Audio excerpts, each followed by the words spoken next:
नमस्कार दोस्तों, स्वागत है आप सभी का हिंदी महासागर में। आज हम पढ़ने वाले हैं एक कहानी यह भी रचना, जो कि एमपी हॉस्पिटल असिस्टेंट के सिलेबस में लगी हुई है। इससे पहले जो 3 रचनाएं हैं गद्य की वो पढ़ चुके हैं, जिनकी पीडीएफ वीडियो जो है प्ले लिस्ट में आपको जा कर के देख सकते हैं। रचना को पढ़ने से पहले इसकी लेखिका मन्नू भंडारी जी के बारे में पढ़ लेते हैं।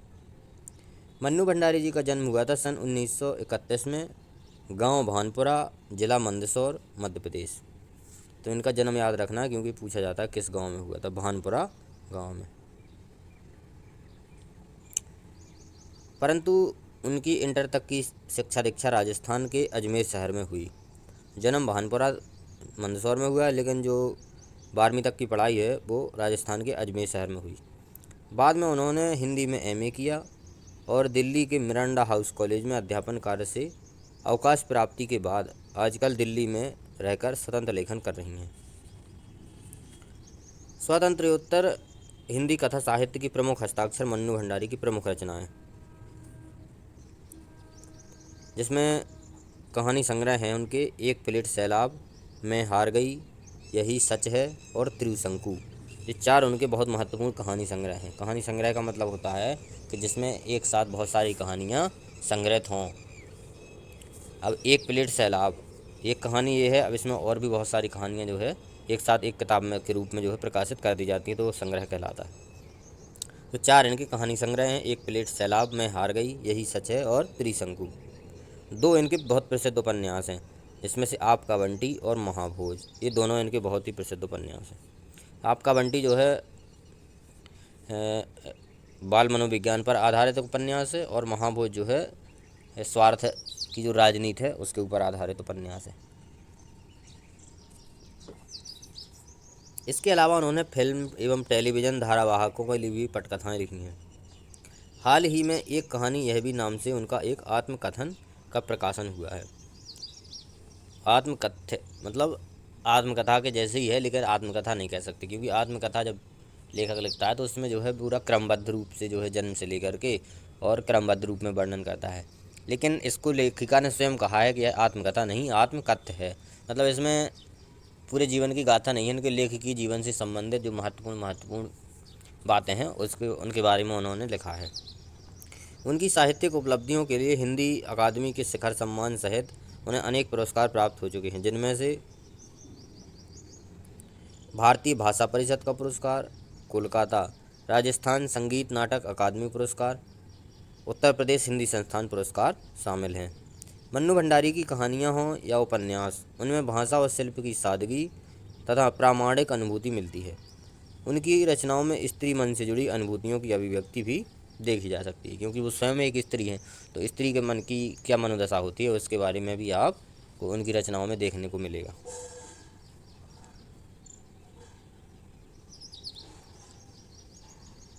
अब इस रचना के बारे में वो लिखती हैं कि एक कहानी ऐबी के संदर्भ में सबसे पहले हम यह जान लें कि मन्नू भंडारी ने पारिभाषिक अर्थ में कोई सिलसिलेवार आत्मकथा नहीं लिखी है।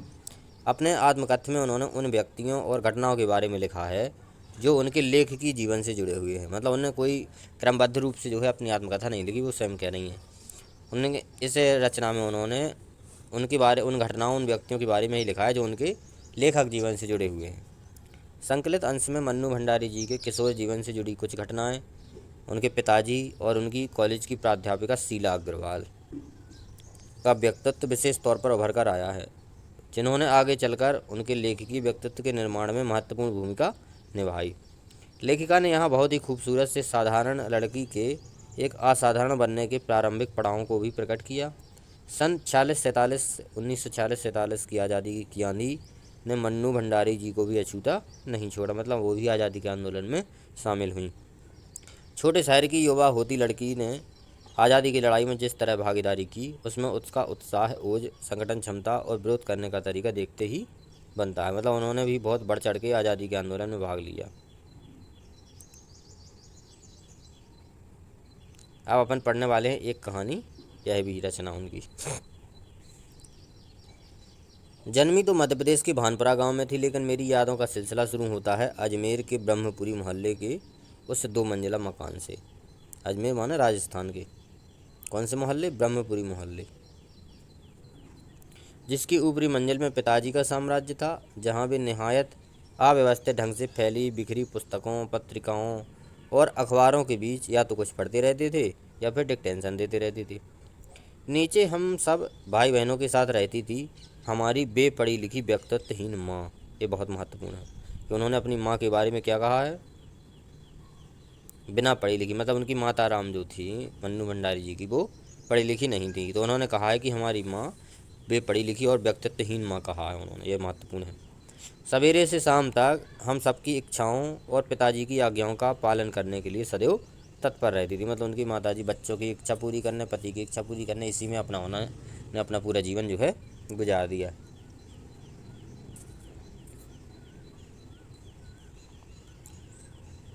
अजमेर से पहले पिताजी इंदौर में थे, जहां उनकी बड़ी प्रतिष्ठा थी, सम्मान था, नाम था। कांग्रेस के साथ साथ वे समाज सुधार के कामों से भी जुड़े हुए थे। शिक्षा के वे केवल उपदेश ही नहीं देते थे, बल्कि उन दिनों 8-8, 10-10 विद्यार्थियों को अपने घर रखकर पढ़ाया है, जिनमें से कई तो बाद में ऊंचे ऊंचे ओहदों पर भी पहुंचे हैं। ये उनकी खुशहाली के दिन थे, और उन दिनों उनकी दरिया दिली के चर्चे भी कम नहीं थे। एक ओर वे बेहद कोमल और संवेदनशील व्यक्ति थे, तो दूसरी ओर बेहद क्रोधी और अहमवादी। मतलब पिताजी के अंदर उनके दोनों गुण थे, संवेदनशील भी थे, लेकिन अगर गुस्सा आ जाए तो बहुत क्रोधी और अहंकारी भी थे। पर यह सब मैंने केवल सुना, देखा तब तो इन गुणों के भग्न अवशेष को ढोते पिता थे। मतलब ये सब बात उन्होंने सुनी थी, मतलब बचपन में, लेकिन अब जो है वैसे नहीं रहे वो। क्यों, आगे बताएंगे। एक बहुत बड़े आर्थिक झटके के कारण वे इंदौर से अजमेर आ गए थे, जहां उन्होंने अपने अकेले के बलबूते और हौसले से अंग्रेजी हिंदी शब्दकोश विषय वार के अधूरे काम को आगे बढ़ाना शुरू किया। ये महत्वपूर्ण है। कौन सा शब्दकोश उन्होंने तैयार किया था उनके पिताजी ने? अंग्रेजी हिंदी शब्दकोश। जितने भी मोस्ट फैक्ट आते हैं उनको आप जो है नोट करते जाइए अलग से।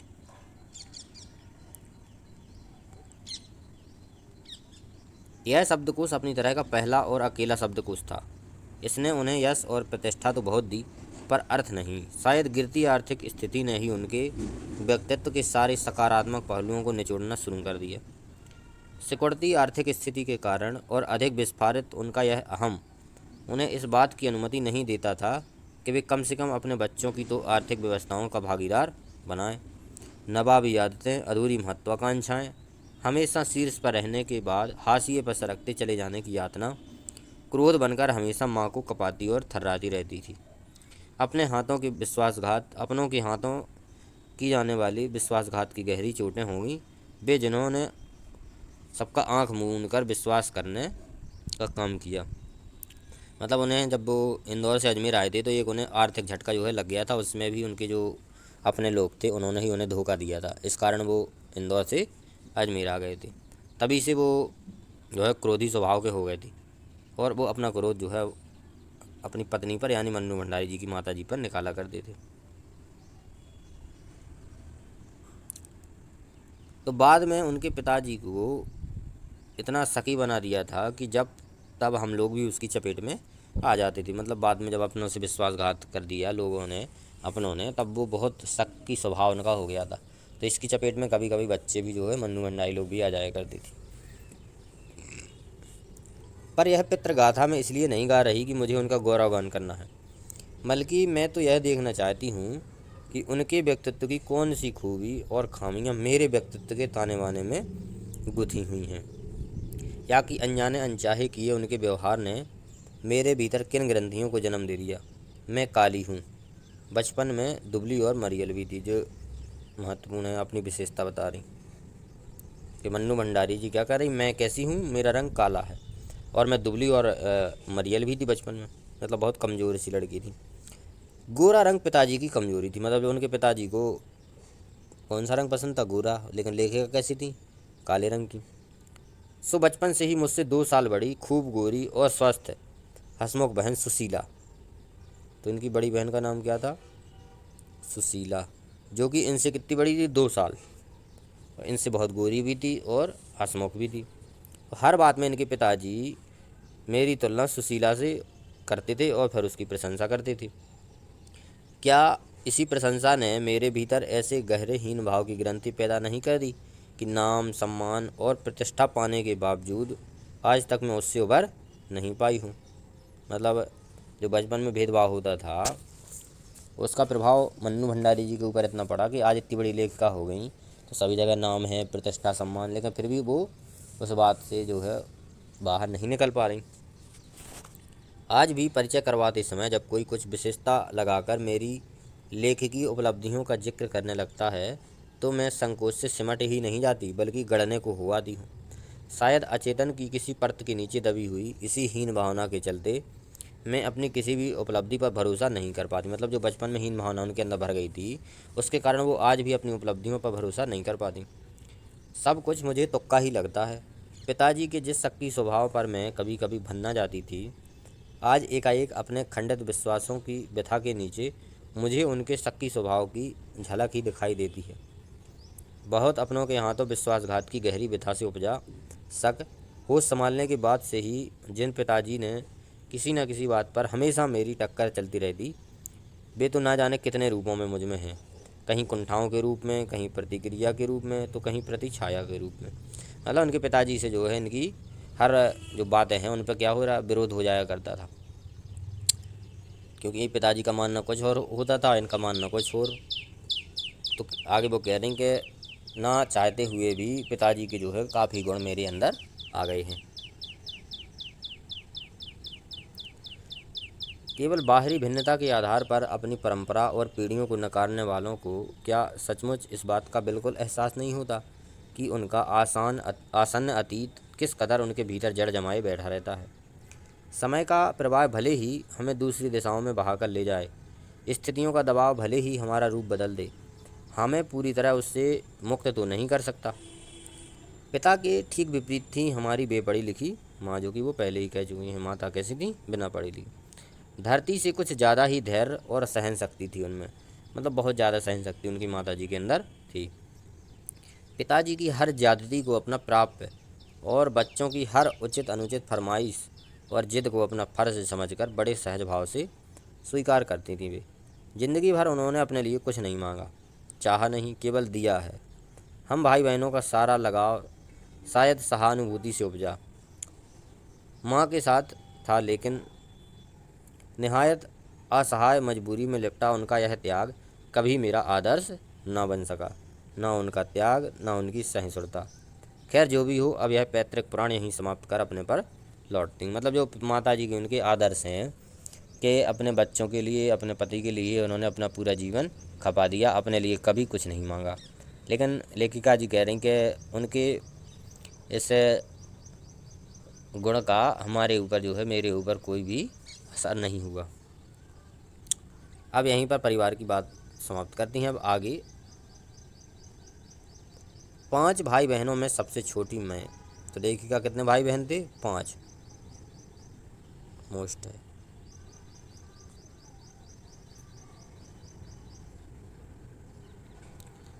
सबसे बड़ी बहन की शादी में मैं शायद 7 साल की थी।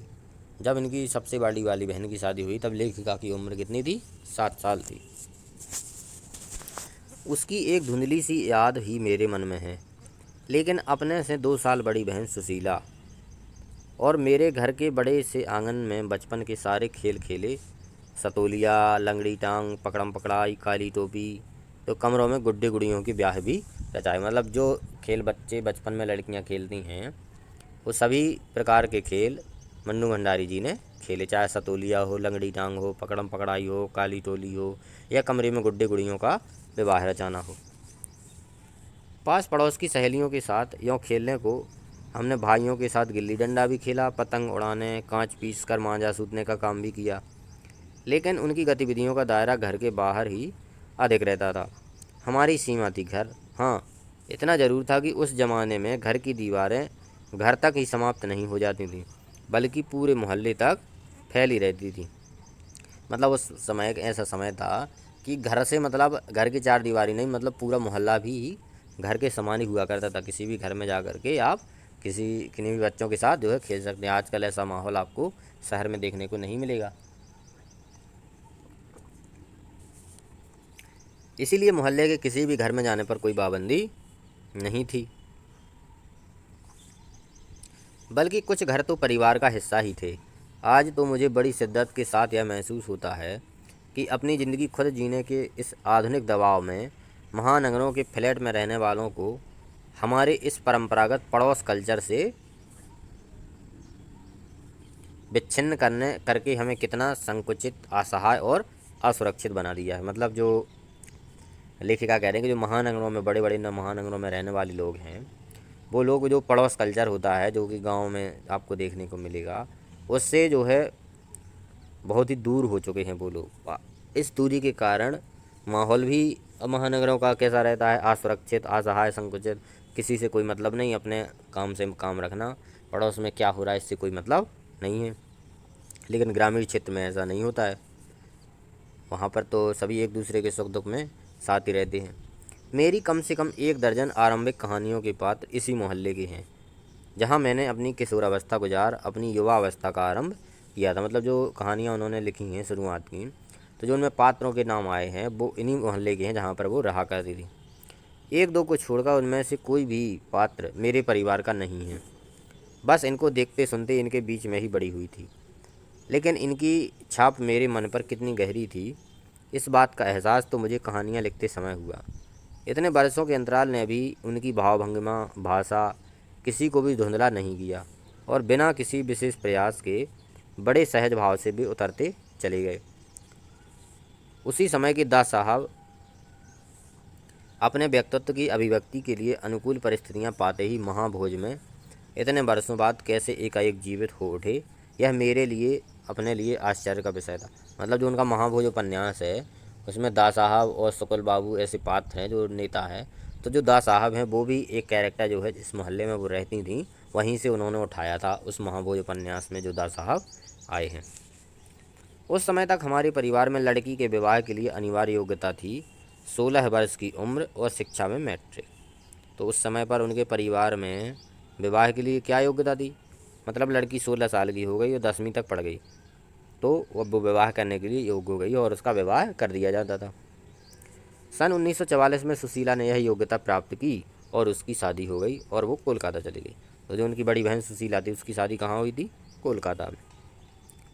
दोनों बड़े भाई भी आगे पढ़ाई के लिए बाहर चले गए। इन लोगों की छत्र छाया हटते ही पहली बार मुझे नए सिरे से अपने वजूद का एहसास हुआ। पिताजी का ध्यान भी पहली बार मुझ पर केंद्रित हुआ। मतलब जो दो बड़ी बहनें थीं उनकी दोनों की शादी हो गई और जो दोनों बड़े भाई थे वो क्या हो गए, पढ़ाई के लिए बाहर चले गए। अब परिवार में, घर में जो है मन्नू भंडारी क्या हुई, अकेली बची। तब उन्हें पहली बार एहसास हुआ कि मैं अपने परिवार में उसका भी कोई वजूद है। लड़कियों को जिस उम्र में स्कूली शिक्षा के साथ साथ सुघड़ गृहिणी और कुशल पाक शास्त्री बनाने के नुस्खे जुटाए जाते थे, पिताजी का आग्रह रहता था कि मैं रसोई से दूर ही रहूं। रसोई को वे भटियार खाना कहते थे। बहुत महत्वपूर्ण है कि मन्नू भंडारी के पिता रसोई को क्या कहते थे, भटियार खाना। उनके हिसाब से वहाँ रहना अपनी क्षमता और प्रतिभा को भट्टी में झोंकना था।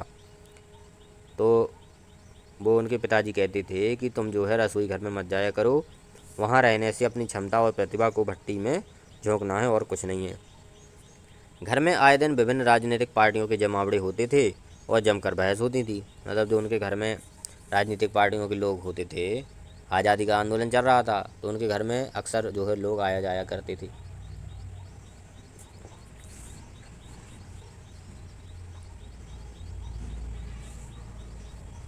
बहस करना पिताजी का प्रिय सगल था। चाय पानी या नाश्ता देने जाती तो पिताजी मुझे वहीं बैठने को कहते। वे चाहते थे कि मैं भी वहीं बैठूं, सुनूं और जानूं कि देश में चारों ओर क्या कुछ हो रहा है। देश में हो भी तो कितना कुछ रहा था। सन 1942 के आंदोलन के बाद तो सारा देश जैसे खौल रहा था। लेकिन विभिन्न राजनीतिक पार्टियों की नीतियाँ, उनके आपसी विरोध या मतभेदों की तो मुझे दूर दूर तक कोई समझ नहीं थी। हाँ, क्रांतिकारियों और देशभक्त शहीदों के रोमानी आकर्षण, उनकी कुर्बानियों से जरूर मन आक्रांत रहता था। मतलब जो राजनीतिक पार्टियों के आपसी मतभेद हुआ करते थे, मन्नू भंडारी को उनके बारे में उतनी ज़्यादा नॉलेज नहीं थी क्योंकि ज़्यादा वो उस समय पर बड़ी नहीं हुई थी। लेकिन जो क्रांतिकारी थे, शहीद लोग थे, देशभक्त लोग थे, उनके बारे में उनको जानने की बहुत इच्छाएं रहती थी और उनको आकर्षित भी वो करते थे।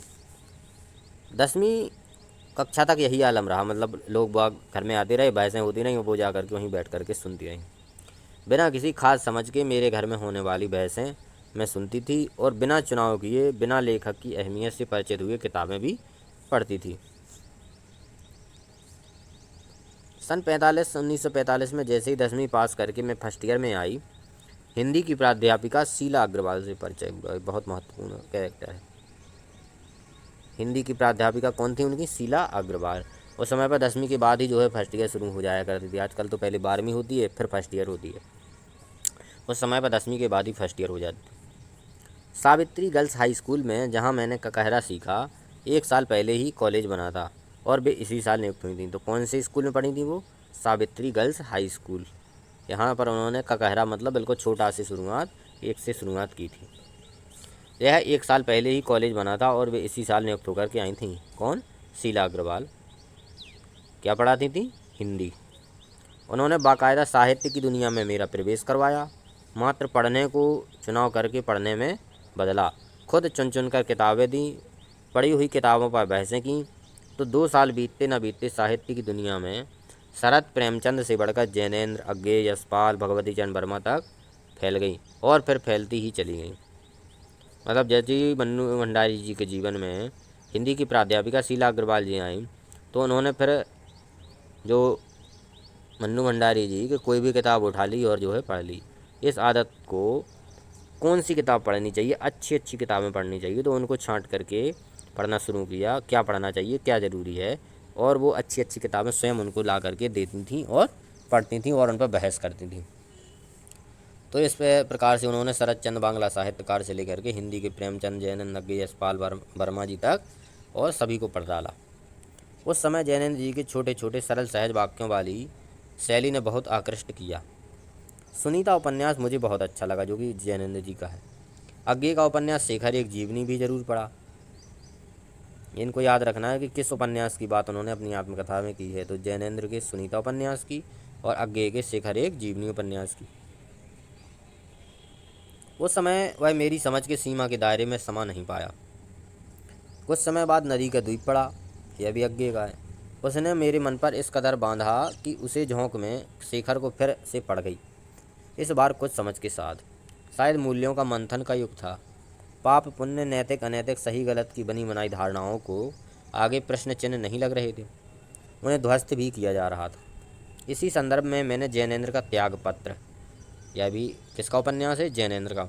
भगवती चरण वर्मा का चित्रलेखा पढ़ा और शीला अग्रवाल के साथ साथ लंबी लंबी बहसें करते हुए उस उम्र में जितना समझ सकती थी समझा। मतलब जो बहुत बड़ी बड़ी अच्छी अच्छी किताबें, उपन्यास उन्होंने पढ़े और जो उनकी प्राध्यापिका शीला अग्रवाल थी उनके साथ उस उपन्यास को पढ़ करके उसमें किन बातों को उन्होंने रखा है लेखक ने, तो उसके ऊपर बहस की और उनको जाना समझा।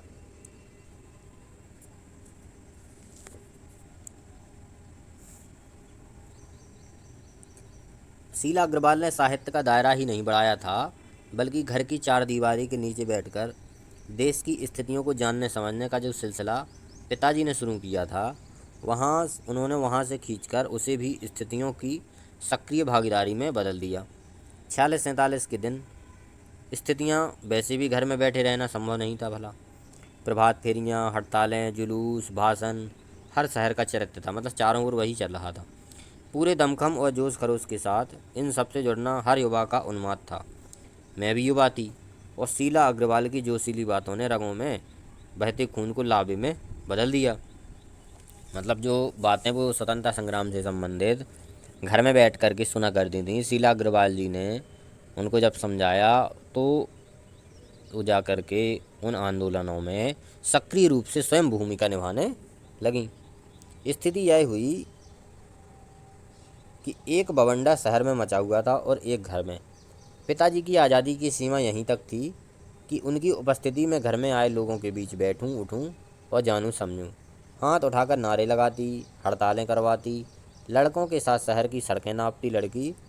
कुछ सारी आधुनिकता के बावजूद बर्दाश्त करना उनके लिए मुश्किल हो रहा था। मतलब जैसे ही उन्होंने शीला अग्रवाल जी के बातों को सुन करके और आंदोलनों में सक्रिय रूप से भूमिका निभाना शुरू किया, तो हड़तालें और नारे लगाना, जाकर के शहर शहर की सड़कों में घूमना, तो यह चीज़ें जो है उनके पिताजी को आधुनिक थे बल्कि उनके पिताजी, लेकिन फिर भी वो बर्दाश्त नहीं कर पा रहे थे कि एक लड़की के लिए इतना घूमना फिरना, लड़कों के साथ हड़तालें करना, नारे लगाना, उनको बर्दाश्त नहीं हो रहा था।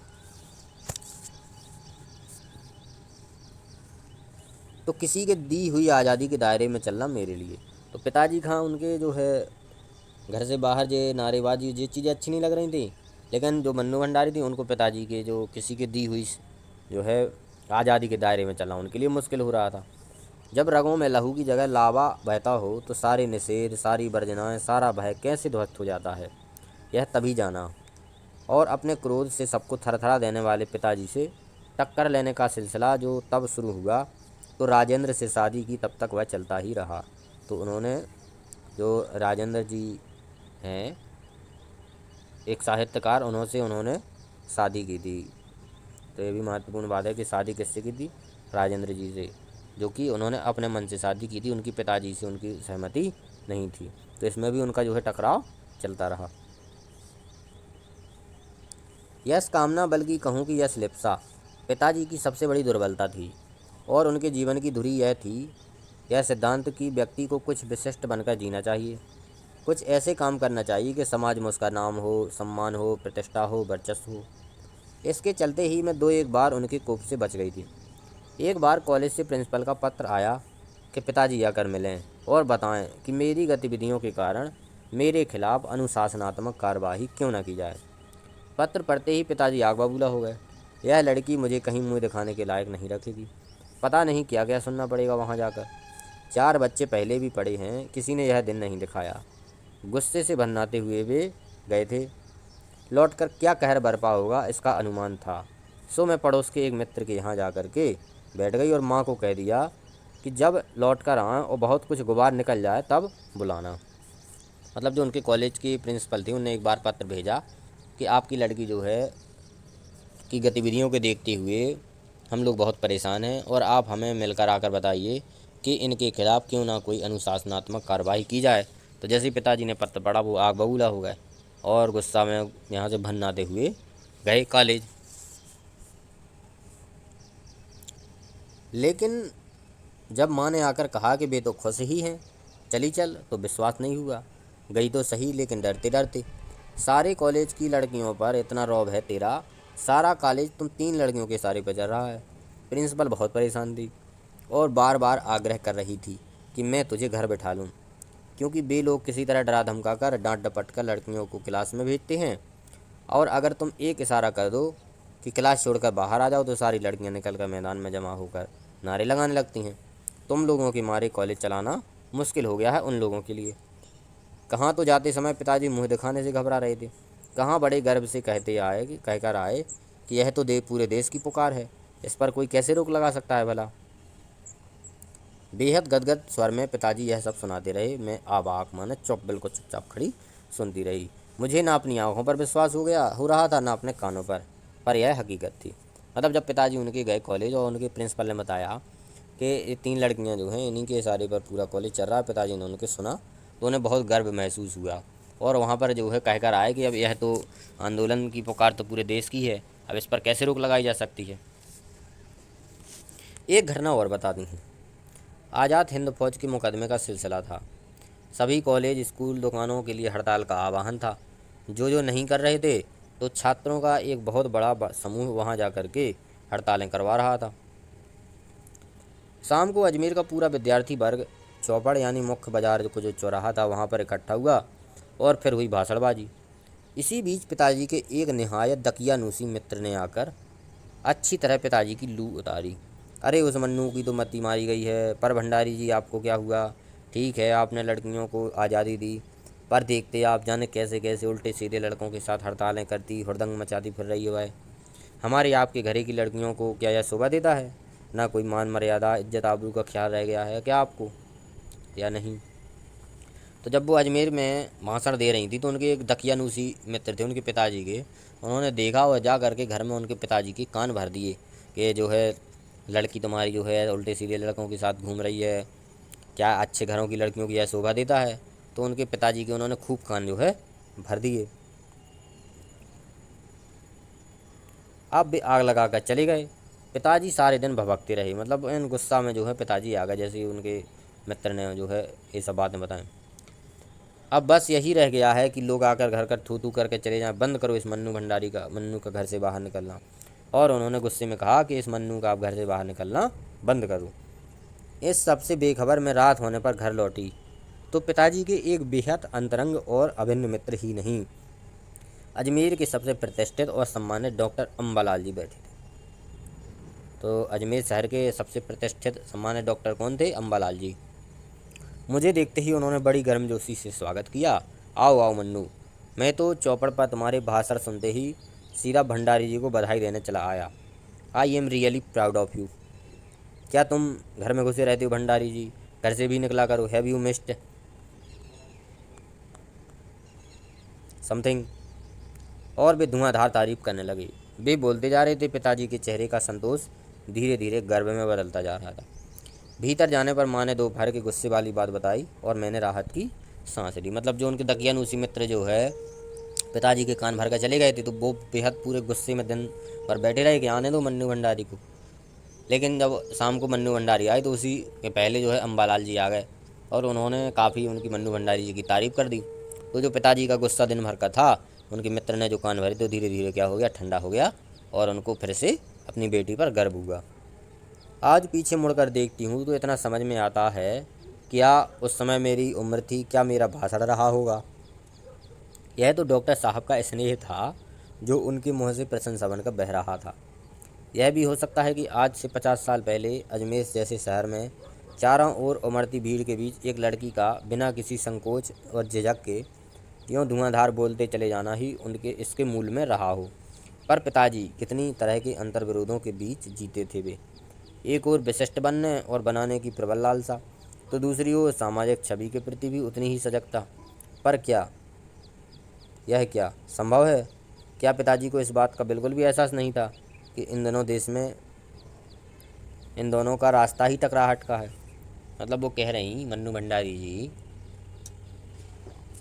तो उस समय पे मेरी क्या उम्र रही होगी और क्या मेरा भाषण रहा होगा, लेकिन अम्बालाल जी ने मेरी जो है इतनी तारीफ़ की। तो इसका मेन कारण यही रहा होगा कि उस समय जब लड़कियां घर से नहीं निकलती थीं तो मेरा जहाँ है लड़कों के बीच में जा कर के और चौराहे पे भाषण देना ही इसमें मुख्य बात रही होगी। सन 1947 मई महीने में शीला अग्रवाल को कॉलेज वालों ने नोटिस थमा दिया, लड़कियों को भड़काने और कॉलेज का अनुशासन बिगाड़ने के आरोप में। इस बात को लेकर हड़दंग न मचे, इसलिए जुलाई में 3rd ईयर की क्लासेस बंद करके हम 2-3 छात्राओं का प्रवेश निषिद्ध कर दिया गया। तो हड़दंग तो बाहर रहकर भी उतना ही मचाया कि कॉलेज वालों को अगस्त में आखिर 3rd ईयर खोलना पड़ा और जीत की खुशी पर सामने बहुत बड़ी चिर प्रतीक्षित खुशी के सामने यह खुशी बिला गई। शताब्दी की सबसे बड़ी खुशी, सबसे बड़ी उपलब्धि 15 अगस्त 1947। मतलब कॉलेज में जो कॉलेज वालों ने जो उनकी हिंदी की अध्यापिका थी शीला अग्रवाल, उनको नोटिस दे दिया कि जो है आप लड़कियों को भड़काती हैं और कॉलेज का अनुशासन बिगाड़ती हैं। और जो 3rd ईयर में जिसमें शीला अग्रवाल जो मन्नू भंडारी और उनकी सहेलियां पढ़ती थीं उसकी क्लास ही बंद कर दी कि आंदोलन ना हो। लेकिन आंदोलन तो कॉलेज के बाहर रहकर भी उतना ज़्यादा किया और उन्हें फिर दोबारा से शीला अग्रवाल को लेना पड़ा और 3rd ईयर की क्लासें भी खोलने पड़ी। इस जीत की खुशी तो हुई, लेकिन उस समय पर जो सबसे बड़ी खुशी थी उसके सामने उनकी यह पर्सनल खुशी कुछ भी नहीं थी। उस समय की सबसे बड़ी खुशी थी 15 अगस्त 1947, मतलब देश की आज़ादी। तो ये थी मन्नू भंडारी की आत्मकथा, न कह गए आत्मकथ्य, जिसमें उन्होंने अपने व्यक्तित्व से कुछ परिवार की बातें, कुछ अपने लेखकीय जीवन से जुड़ी, स्कूल कॉलेज से जुड़ी बातों को उन्होंने वर्णन किया है। तो यदि वीडियो पसंद आया है तो लाइक करें, कमेंट करें और चैनल पर नए हैं तो सब्सक्राइब जरूर करें। धन्यवाद।